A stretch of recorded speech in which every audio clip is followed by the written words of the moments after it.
Hey now, Mike Rolowitz, 904 Home Guy Team, eXp Realty, Jacksonville Beach, Florida. August numbers are in and want to take a couple minutes, walk you through the numbers as well as our take on it, what we're seeing on the ground. So in Northeast Florida, and I'm looking at single family properties in Duval and St County, which is where about 80% of our team's business resides. What are we seeing? A continuation of the trend that started, I would say, May, June of this year.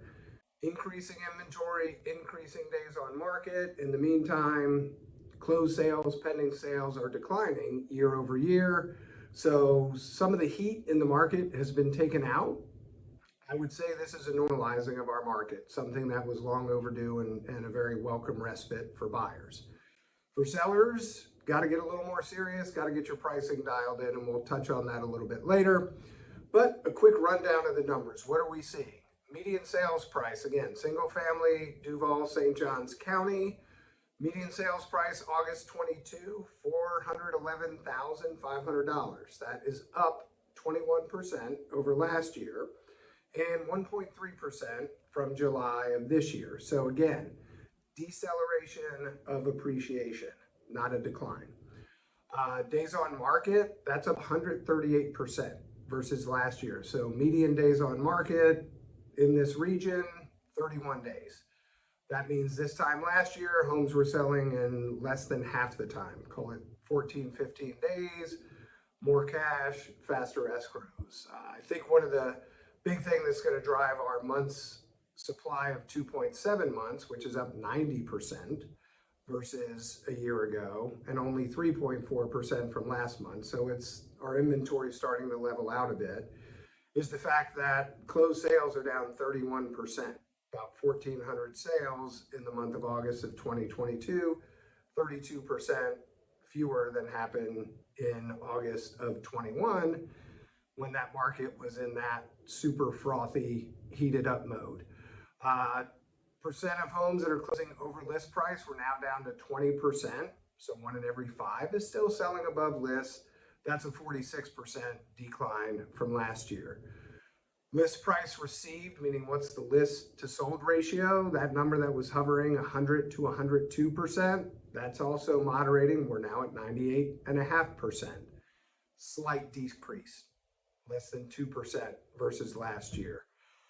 New listings are down 20% year over year, 12% versus July. I think some sellers that were thinking of selling have started to hear, wait a minute, might not be the best time to sell with inventories rising. I would argue it's still a great time to sell because we're still at 2.7 months of inventory. Our inventory is up 30% over last year, but flat to July. So what we're seeing, well-priced properties that are priced right for the location and condition are still selling. We've been fortunate, our team, our last 4 properties that we represented sellers under contract were at about 99% of list. The longest one sat was about 14 days. And the reason for that is we're getting very strategic around pricing and advising sellers. Remember, buyers are looking at monthly payments. A big component of the slowdown in our market has been rising interest rates.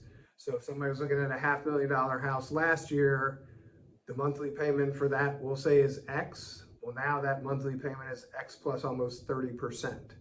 So it's bringing that buyer pool, it's shrinking it a little bit.